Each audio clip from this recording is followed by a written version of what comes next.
అన్న బేసిక్గా ఎన్ని వాయిస్లు వచ్చానా? అంటే ఎన్ని వాయిస్లు అనేది కాదు, కానీ మనకు తెలిసినంత ఒక 10 వాయిస్లు అట్లా చేయగలం మనం.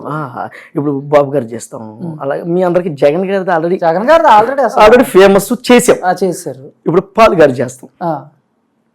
హైదరాబాద్ కి వచ్చాను, హుసేన్ సాగర్ చూశాను, ఏ తమ్ముడు చందు నాతో సెల్ఫీ దిగుతావా, ఇటు పక్కకు రా, దిగుతావా, మీరంతా మనుషులేనా, నేను ప్రశ్నిస్తున్నా, ఓటేరా, మీరందరూ ఓట్లు వేసి నన్ను గెలిపించకపోతే నేను పిఎం కాలేను, ట్రంప్తో కూడా మాట్లాడాను కదా, ఏమంటారండి మీరు? ఓకే, నెక్స్ట్ అన్న పాల్ గారిది మాట్లాడుకున్నా. బాలకృష్ణ సార్ ఆయన మామూలుగా మాట్లాడతారు కదా. అందరికీ నమస్కారం. ఇవాళ చూస్తూ ఉంటే ఎన్నో చరిత్ర సినిమాలు అయితేమి, అటు పొలిటికల్ సినిమాలు అయితేమి, ఈ విధంగా అదొక చరిత్ర. నాన్నగారు చేసినటువంటి ఎన్నో కార్యక్రమాలలో ఇది ఒక చరిత్ర. ఉపకప్పున ఒక పోలికి నుండు చూడ చూడ రుచుల జార వేరయ్య, పురుషులందు పురుషుల వేరయ్య, విశ్వ ఎందుకు నవ్వుతావు? ఎందుకు నవ్వుతావు? యశోదామ వినరు వేమ, అంతేగా? ఇంకో డైలాగ్ కూడా చెప్తా. సమయం లేదు మిత్రమా, రణమా శరణమా, దొరికిన వాడిని తురుముదాం, దొరికిన వాడిని తరుముదాం, ఏదేమైనా దేశం మేసం తిప్పుదాం, ఏం వస్తావా, చూస్తావా? ఏరేగు రెడ్డి, నేను ఇంటికి వచ్చా, నీ నట్టింటికి వచ్చా, నీ అబ్బని నేను రాయలసీమ గడ్డ మీద పుట్టుంటే నువ్వు కట్టింది బొంతాడైతే రారా రా, నా పేరులోని సింహం ఉందిరా, అది ఆకలేసి అనం తిరదు, పౌరుషాన్ని చుట్టుంది. సార్ మరి దాహం వేస్తే సార్ ఎవరన్నా పోయి sorry sir. Super super. So మొత్తం మీద అలా అన్న మామూలుగా ఏ కళకైనా కూడా ప్రాక్టీస్ అనేది చాలా ఇంపార్టెంట్ కదా. కళ అనేది ఒకటి పుట్టుకతో వస్తాయి, 2 నేర్చుకుంటే వస్తాయి. నేర్చుకుంటే వచ్చేది ఎప్పుడైనా రావచ్చు పోవచ్చు, పుట్టుకతో వచ్చింది ఎప్పుడు పోదు. నడిచిన కళే, చూసిన కళే, మాట్లాడిన కళే, పాట పాడిన కళే. అంటే వాళ్ళు ఏం చేసినా కూడా అందులో ఒక గమ్మత్తు ఉంటుంది, ఏం చేసినా. ఇప్పుడు రజనీకాంత్ గారు అంటారు కదా, అదొక స్టైల్. అది ఆయన ఏం చేసినా కూడా దానికి ఒక స్టైలు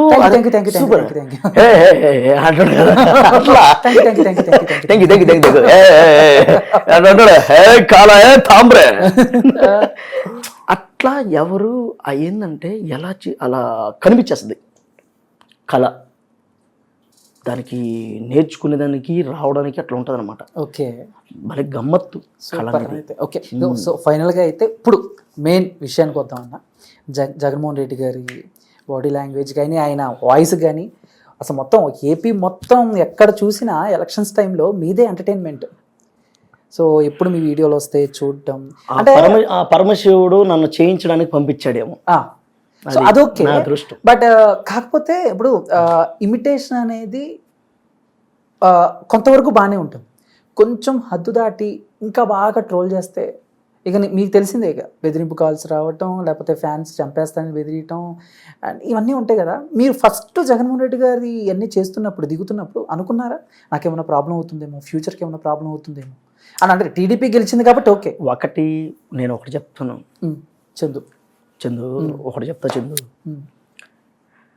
బతుకు తిరుగు కోసం, పొట్టకుటి కోసం చాలామంది కళాకారులు ఒకరిని ఇమిటేట్ చేస్తూ పైకి వచ్చేది అనేది చాలామందిని చూస్తుంటాం మనం. చిరంజీవి గారిని, బాలకృష్ణ సార్ కానీ, పెద్ద పెద్ద స్టార్స్ని, రామారావు గారిని, అలాగే చంద్రబాబు గారిని, వైఎస్ రాజశేఖర రెడ్డి గారిని, ఇలాంటి వాళ్ళు చాలామంది ఇమిటేట్ చేసి పైకి వచ్చారు. అయితే ఇంకోటి ఏంటంటే, ఒక కళాకారుడుగా నేను పోతున్నటువంటి దారిలో నాకు వచ్చినటువంటి ఒక గొప్ప ఆపర్చునిటీ. ఇప్పుడు ఒకటేనబ్బా, 40 సినిమాలు చేశా, నీకు తెలుసా? 2500 ఫోక్రాలు చేశా, తెలుసా? నేను డ్రామా ఆర్టిస్ట్ని, మాయిల్ ఫకీర్.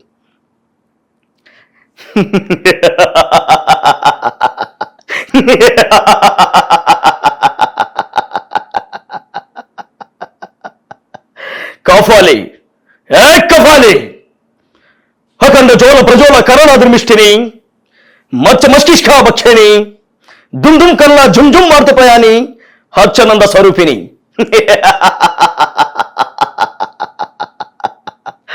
మాతా సెలవిచ్చిన ప్రకారం గంట బేరడ పక్షులు చెప్పి ఆ నెత్తుట్లో 1000 సార్లు స్నానం చేసి వస్తుంది కదూ ఈ పకిరికి చావు లేదు పకిరు అమరుడైపోయాడు ఏం పలకు ఏం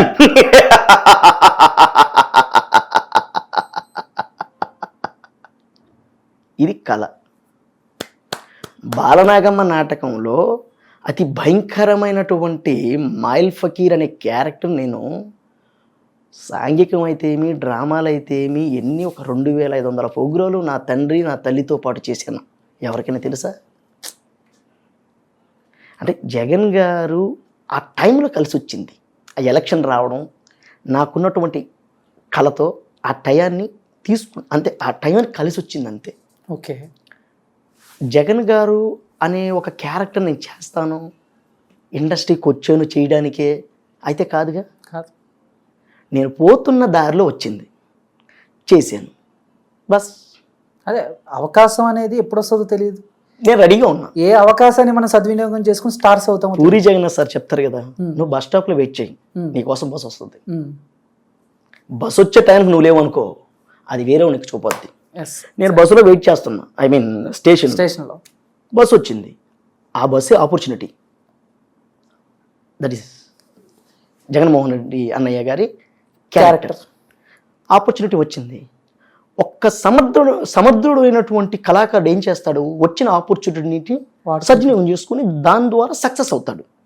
పర్టికులర్గా ఒక రాజకీయ నాయకుడిని ఇలా చేయడం అలా చేయడం అని అంటే, అలా చేయడం ఇలా చేయడం పక్కన పెట్టు. ఫస్ట్ నేను ప్రూవ్ చేసుకోవడానికి అది ఇండస్ట్రీ పరంగా వచ్చిందా పొలిటికల్ పరంగా వచ్చిందని పక్కన పెడితే ఫస్ట్ ఒక ఆపర్చునిటీ, దెన్ నేను కొట్టాను. సూపర్. ఒక క్యారెక్టర్తో కొట్టాను, బస్ అయిపోయింది, మొత్తం బ్లాస్ట్ అయిపోయింది. బ్లాస్ట్ అంతే. దాన్ని రాజకీయంగా పెద్ద సీఎం స్థానంలో ఉన్నటువంటి వాళ్ళు ఒక కళాకారుణ్ణి బెదిరించి కొట్టాలంటే అది ఇప్పుడు నన్ను కొట్టాలన్నా నన్ను తిట్టాలన్నా పెద్ద విషయం వాళ్ళకే. కానీ ఎందుకు నన్ను టార్గెట్ చేయలేదు? నన్ను ఎందుకు? ఒక కళాకారుడు పుట్టకూటి కోసం చేస్తున్నాడు, వాళ్ళని పట్టుకుంటే మనకేంట్రా? అంటే ఇప్పుడు మినిస్టర్స్ కానీ ఎమ్మెల్యేలు కానీ జగన్మోహన్ రెడ్డి గారు కానీ ఆ స్థానంలో ఉన్నారు కాబట్టి వాళ్ళ ఆలోచన విధానం కూడా అలాగే ఉంటుంది. అంతే, సరేలే కానీలే లేదో. బట్ ఇక్కడ కింద ఫ్యాన్స్ అనే వాళ్ళు అడావిడి చేస్తూ ఉంటారు. నాకు తెలిసి మీకు కాల్స్ కూడా వచ్చి ఉంటాయి. ఫేస్ చేశారన్నా? వస్తాయి. కాల్స్ అనంగా ఫోన్ ఉంటే కాల్స్ రావా? నెంబర్ ఉంటే కాల్స్ ఎందుకు రావు? ఆ కాల్స్తో పాటు ఈ కాల్స్ కూడా వచ్చాయి. అదే నువ్వు ఇట్లా చేస్తున్నావు అని అడిగారు. నేను ఒకటే చెప్పా, ఆర్టిస్ట్ అన్నా ఆపర్చునిటీ వచ్చింది, డబ్బులకే చేశానన్నా. నేను పార్టీ ఫీలింగో లేకపోతే ఇంకో ఫీలింగో నాకు లేదన్నా. కళాకారుడిగా మీరు ఇచ్చినా చేస్తా, వాళ్ళు ఇచ్చినా చేస్తా. నేను ఒక కళాకారుణ్ణి, మీరు ఎలాగైతే యూటిలైజ్ చేసుకుంటారో నేను అలా చేస్తా. అంతకు మించి నేను ఏదైనా చేసి ఉంటే అది మీ ఇష్టం, మీ విజ్ఞతకే వదిలేస్తున్నా. ఓకే, అంతకు మించి నేనేం మాట్లాడను. ఓకే అన్న, ఇటు టీడీపీ ఛానల్కి మీరు చేశారు కదా, సో వాళ్ళు ఏమన్నా మిమ్మల్ని ఈ ఆడిషన్ చేసి అలా ఎలా చేశారు? అసలు మామూలుగా వాళ్ళ దృష్టిలో మీరు ఎలా పడ్డారు అసలు? బేసిక్ మధ్యలో శరత్ చంద్రన్ అని ఒక అన్న ఉన్నాడు. ఆయన, నేను అసలు దీనికంటే ముందు ఐగర్ అనే ఒక సినిమాలో జగన్ అన్న క్యారెక్టర్ చేశా. ఐగర్ అనే సినిమా ఇంకా అండర్ ప్రాసెస్ లో ఉంది, సినిమా వస్తుంది. ఆ డైరెక్టర్ గారు శరత్ చంద్రన్కి ఫ్రెండ్. మనం ట్రైలర్ వదిలేం, ఆ ట్రైలర్లో మన డైలాగ్ చూశాడు. చూసిన తర్వాత శరత్ చంద్రన్న ఇట్లా అడిగారు, ఏమన్నా చేస్తారా, ఇట్లా మీకేమీ ఇబ్బంది లేదు కదా? వైఎస్ మీరు డబ్బులు ఇస్తారంటే చేస్తాం డెఫినెట్లీ.